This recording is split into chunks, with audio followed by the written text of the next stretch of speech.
Hello, guys and gals, me Mudahar, and you know what I enjoy watching from a distance? A dumpster fire. And today's dumpster fire, ladies and gentlemen, is Ubisoft. Now, if you're somebody like me, you've probably played a bunch of Ubisoft games in the past. You know, there was a time where this company was making banger after banger, okay? Assassin's Creed 2. I would lose my virginity to that game. Splinter Cell Chaos Theory did lose my virginity to that game, okay? Alright, Assassin's Creed Shadows, thank God that game has been delayed. Now, before we go into it, Assassin's Creed Shadows is a game that's pretty mired in a lot of controversy, but I'm a channel that likes to do my research and look into objective facts, so I'm not going to jump into like the political culture war side of things. I'm just going to look at all of the wrongdoings of this game from an objective lens really quickly. But to give you an idea of the cancellation, Ubisoft's like, "Dear players, Assassin's Creed Shadows is a dream project for us. Finally bringing Assassin's Creed to Japan, like the fans asked."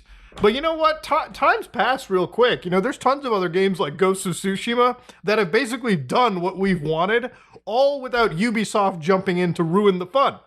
Finally bringing the series to feudal Japan with many features developed by our community in mind, such as parkour or the renewed stealth, brought by new technology, all set in a beautiful and immersive world.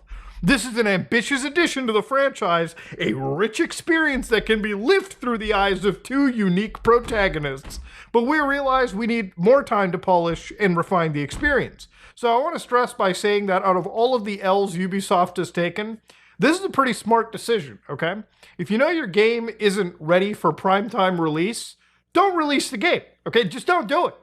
Especially if you're a company as large as Ubisoft, you can afford to delay your biggest project ever. Now, to give an idea, Assassin's Creed is like Grand Theft Auto for Rockstar Games, like Call of Duty for Activision, okay? Like Halo for Xbox. Probably not even worth saying that because Halo has been treated like a redheaded stepchild at this point.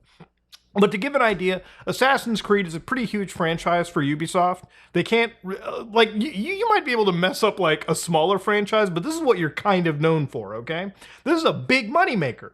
So it's pretty good for them to actually hold back. And thankfully, at this moment in time, they decided to say, yeah, we're just going to release it on a whole bunch of platforms, things like Steam. They refunded every pre-order. And again, all future pre-orders are given the first expansion for free. Oh yeah? Well, I also dug up something known as a updated financial target for Ubisoft. So literally as of today, okay, Ubisoft updates its financial targets. They expect a net booking of around 1.95 billion euros, okay? But they actually took a look at some of the feedback.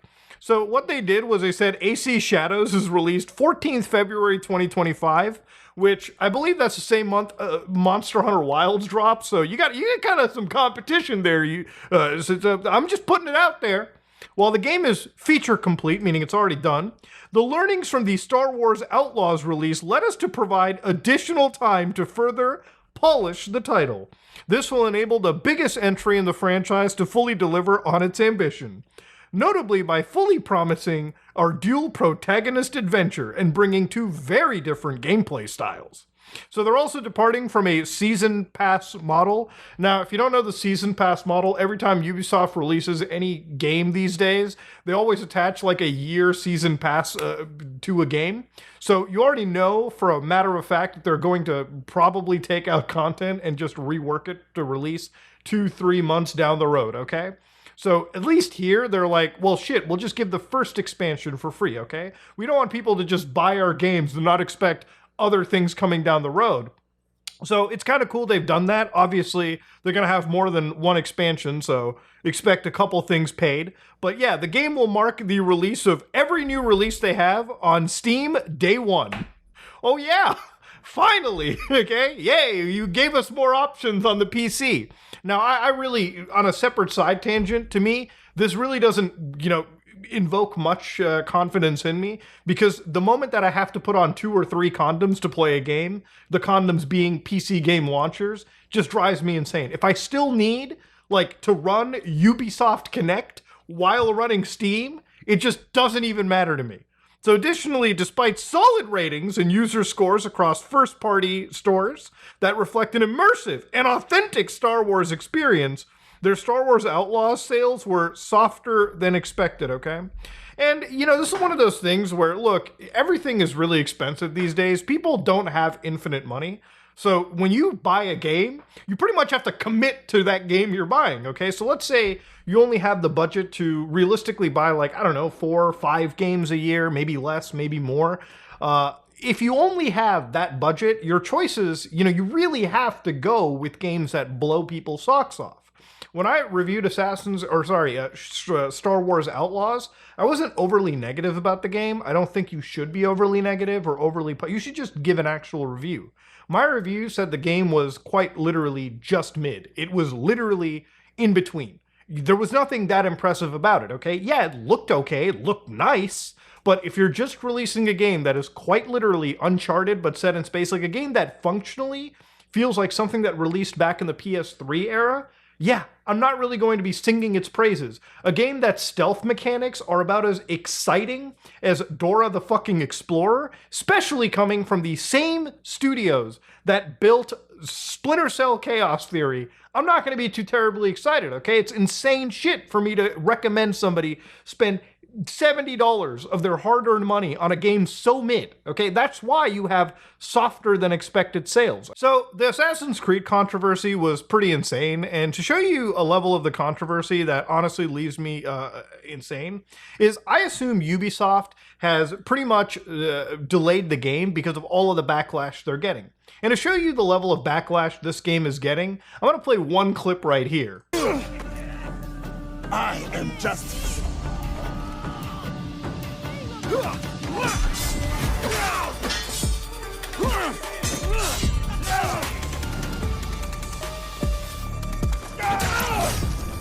Yeah, you like that hip hop that's playing there? So apparently, one of the actual protagonists in this game, Yasuke, who is a black samurai who has been the draw of a lot of criticism and controversy for the game. Yeah, in the middle of his combat, they decided to unironically play some hip-hop music. And without realizing how fucking patently racist this shit sounds, as if like, oh yeah, black guy? Well, you know what kind of music we should put on that? Some hip-hop. I played Assassin's Creed Origins, great game, amazing title by the way, great return to form. They never played some hip hop, okay? Thank God they never dug through the archives of P. Diddler to play that in the middle of the game, okay? That would have been another controversy added, just because Bayek was the main character. So now Yasuke's over here in Japan, back in the olden days. Yeah, they just decided to play some hip hop in the middle of the combat. And, to give you an idea of how offensive this can be to a community of people, imagine if they made Assassin's Creed like India or something, right? Like Assassin's Creed New Delhi. All right, and all of a sudden, as the main character is fighting, you just hear the background, or even better, like you just started hearing that shit in the background. Or even better, in the distance, there would be like an entire dance sequence happening. Fucking Bollywood style? Yeah. Yeah, of course people would be offended. An entire country would be offended, okay? All right, we'd be shitting ourselves if we saw that. Laughing at the companies coming up with this goofy shit. So yeah, obviously, this is just one example of it. But to give an idea, even in their promotion of the material, because of, this cancellation, just a day before, people have started to notice that during the exhibits at Tokyo Game Show 2024, on September 26th, they actually pulled their exhibit out, okay? They pulled out any showcase of gameplay in the future. And I think a lot of it had to do with taking this game back a little bit and bringing it, up to a standard that Ubisoft should honestly have brought or showcased in the first place. So another example of Ubisoft's poor understanding of like Japanese history is in some of their actual showcases. One literal post from Assassin's Creed FR over here where they're showing merch and showing like, the spirit of Assassin's Creed Shadows. One of the swords over here, right, if you're looking carefully, if you're not somebody who knows about anime or Japanese culture, and trust me, I didn't at first glance, You probably would be like, well, what's wrong with that? Well, this sword in particular, if you look at it real carefully, yeah, that's actually something bought off of like a anime store for a one-piece design, right? Like literally that sword base was bought off of there. And the thing about it is that sword itself literally resembled a sword from fucking One Piece. So yeah, the people that were actually, working on the historical accuracy of the game, yeah, they didn't decide to really go balls deep or something and dig out, something that would actually be pertinent to the region in reality at the time.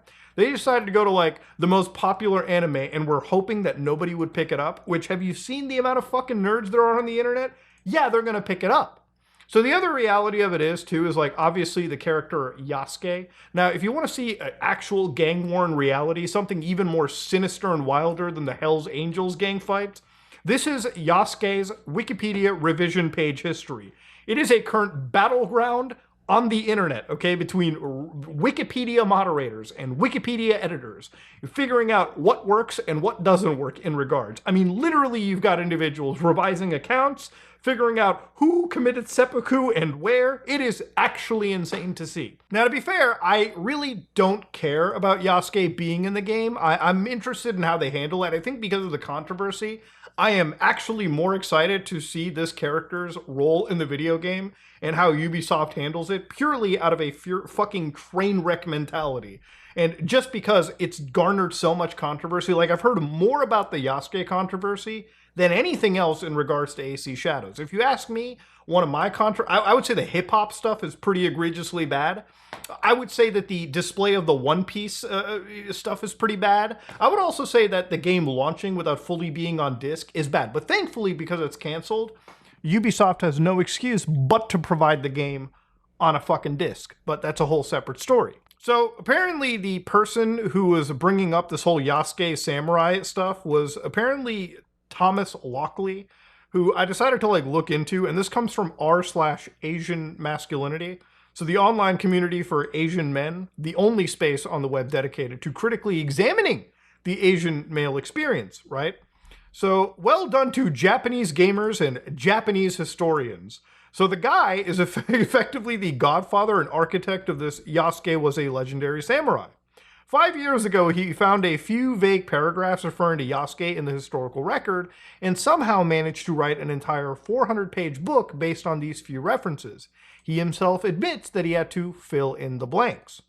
So that one post, was there really a black samurai over here? I went to the actual video, which is back in 2019, so well before any of these controversies, and I just ran the actual quotes and that these people were bringing up through the transcript, and yeah, they seem to actually exist. So according to, this one interview, when asked and talked, is it at the point, one of the lines, at that time, not so much was known about him, it was only a few paragraphs, maybe a couple of pages, something like that. This is the factual 1 points to Japanese version, and then I was asked to team up with Jeffrey Gerard and write the narrative version you see today, gestures to the actual narrative novel, which is still sold on Amazon for $20. Most of the evidence had already been collected by other people, but it needed to be interpreted and put into context. The core things about Yasuke, they were already there, and that's what I read in 2009 when I first found the story. There was nothing else extra. And when we make the informed research-based assumptions, so I assume that was the one line that got people, to sit down and say he probably, quote-unquote, filled in the blanks. Now, look, at the end of the day, I don't think anybody's arguing that this person existed. Obviously, they did, but the veracity of the historians covering it might be a bit questionable, right? And that's where, you got a bunch of people jumping in saying writing 400 pages of conjecture, guesswork, assumptions, and filling in the blanks is not history. It becomes historical fan fiction and fantasy literature. A lie told 1,000 times becomes the truth. And yes, outlets like the CNN, Time Magazine, BBC, Wikipedia is an outlet, they use it as their primary source for things like the Yasuke articles. Which ultimately, look, if you don't have verifiable historical accuracy and you're using that as a source, it becomes sort of the same issue that I see with a lot of these conspiracy or crazy, people sharing information on Twitter, for instance, right? Where it's you look at somebody sharing a wild piece of information, you're like, all right, what's the source? It's somebody else saying the same stuff, and then people are just sourcing each other. It becomes like a circular source situation, where unless you have something actually ironclad to nail down, which is why I tell people, always look at the history, always look at the actual source and verify it. It's something I learned in school, and it's something I wish people did more of in today's day and age. But anyways, this wasn't really an issue that I saw floating up, because I don't know how connected this guy is to the AC Shadows. From my understanding, he's not really close to it. I think somebody on the Assassin's Creed Shadows might have used his work as inspiration, or at least some form of historical record, which again, when it comes to a game like Assassin's Creed, one of the things that I kind of wish people looked more into, and it's something really exclusive with this game itself. Assassin's Creed was never really a franchise that I would consider is something that is known to be a historically accurate franchise. Like, these are games that are draped in a historically accurate, like, environment, right? Like, when you're playing a game set in, like, Renaissance Italy, it's going to look like Renaissance Italy. Assassin's Creed Shadow should look like the period of Japan they're trying to represent. That being said, within an hour or two of these games, they're usually becoming like sci-fi, historical bending experiences, right? Like, if you actually play like Assassin's Creed Valhalla and you enjoy like its actual like side content, as much of it is and as repetitive it is of it that exists, you'll find very quickly that like all of the Viking gods and people that they looked up to, like Yggdrasil, I believe, correct me if I'm wrong, was like a supercomputer, and the fucking like the Viking gods were just like scientists from like a precursor race that were building like a supercomputer. It's insane shit. And that's kind of what you come to expect with these Assassin's Creed games going in forward, okay? That's just what these games are like. But obviously the characters that they invite into the franchise, generally they've always been historically like, they've just been like characters that never existed. They just existed in the context of that universe, right? Like, you have, these fanfic characters talking to people like George Washington. It's supposed to be this historical jump in, like, I'm part of the entire group. This is the first time where I've noticed that Ubisoft decided to use a real person as an actual, protagonist, somebody like Yasuke. And obviously, if they're taking creative liberties, people have latched onto it and are obviously questioning them for their historical accuracy. But I really think for the people that enjoy Assassin's Creed games and jump into them, they're very much willing to bend the historical accuracy, because we understand what this franchise is basically all about. It's one of the reasons why I never jumped into that aspect of the controversy, because honestly, I felt like the people that were really ripping on it weren't really the Assassin's Creed players either. But again, that's just my assessment of the situation. It's just what I constantly bring up. Going back to that Thomas Lockley guy, there's been so much weird controversy that I've seen floating around from like Japanese side of the internet. And again, translating this stuff is difficult. It's obviously in Japanese, so I'm working off machine translations. Apparently, this guy ended up deleting all of his online accounts and just basically fleeing the internet because the backlash got insane. There were actual like major Japanese like news publications like Nippon Journal who were basically investigating this guy's claims as well. Where again, the big thing was he set out a false image of Yasuke as this African samurai to the world, and this was discovered by the political correctness community, yada, yada, yada. It's become a whole subset of controversy attached to this one piece of controversy. But again, one of the people on like, Reddit, like just a general Reddit comment will end up going and saying, so 10 years ago, dude writes a book on Yasuke, apparently made most of it up, made different versions of the same book in English and Japanese, and edited Wikipedia articles to support their book, did tours in Japanese universities with the fake book, and then went on to accuse Japan of being major players in the slave trade. So that's a lot of information floating around, and that's a lot of crazy accusations. And again, this is just one comment, so trying to verify this is also its own challenge as well, too. Looking through the various articles and publications and discussions online, whether it be on numerous chan boards, have led me into like this constant confusing mess of information. But ultimately, at the end of the day, is Ubisoft delaying this game? Are they probably going to get rid of this Yasuke character? Probably not, just because the game is so late in development and they've already done, like, getting rid of Yasuke at this point would pretty much be like a major rewrite, a rework of the game.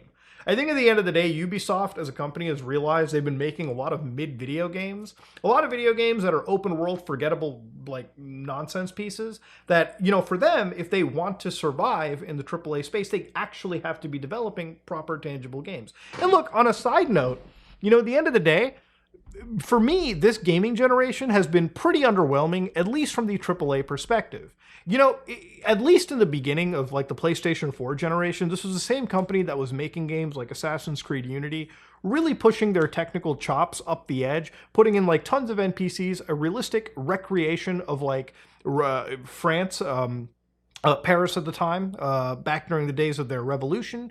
And it was impressive. It was wild to see. Assassin's Creed Shadows, nothing I've seen here shocks me from a development standpoint.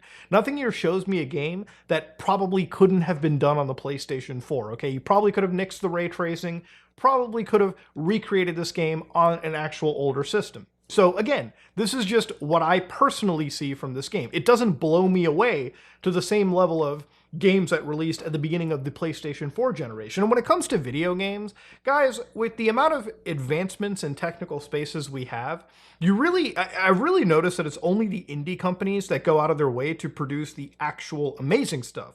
There's one game that I was playing where it was literally, it was a game called Shadows of Doubt on the PC. It's on Steam. You can pick it up for like, I think $20. It's a game where literally it generates an entire world for you, human beings, companies, relationships. It's a infinite murder mystery where you just constantly go around collecting clues, basically operating in an environment where the longer you go around not solving a case, the harder it eventually becomes. You got to be collecting fingerprints. You got to be collecting actual pieces of evidence. You got to be figuring things out. You got to be connecting leads together. You have to literally go on a conspiracy dartboard and paint out an entire connection.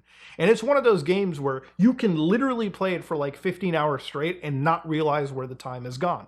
It's not that gaming is in a, terrible environment. There's a lot of good games that come out. There's a lot of good games that utilize the hardware we have now for truly innovative pieces of gameplay.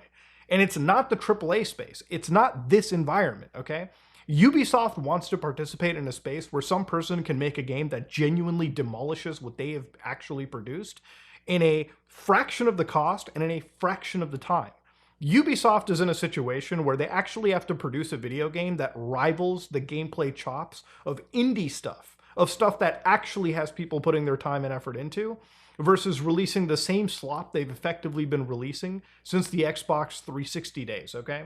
Assassin's Creed Shadows, Star Wars Outlaws, every single open world game that Ubisoft has been making could literally just be a mirror image of each other. I mean, these are games that, without a doubt, they have one generic game that they make, and it's always just a slather, like a visual slather on top of it, right? Like Assassin's Creed Shadows and Star Wars Outlaws, like if you put them side by side, you open up the map screen, you might not even be able to identify the difference between the games at first. Or you might just realize that at the end of the day, all the side content, all of the actual collectathons that you do between these two games, or really any Ubisoft game, is effectively the same cut and paste format that they've been doing from time and time again. And it's one of the reasons why, like, you can complain about sales, but then, like I said in the beginning, there's not a lot of money to go around. People are probably going to be spending their time and money on games that are fresh, new experiences versus the same Ubisoft game that they've played for like a decade plus at this point. But yeah, I wanted to talk about this because it's good that they've canceled it, but goddamn, the controversy around this game is just an interesting, mess to witness. If you like what you saw, please like, comment, and subscribe. Dislike it if you dislike it. I am out.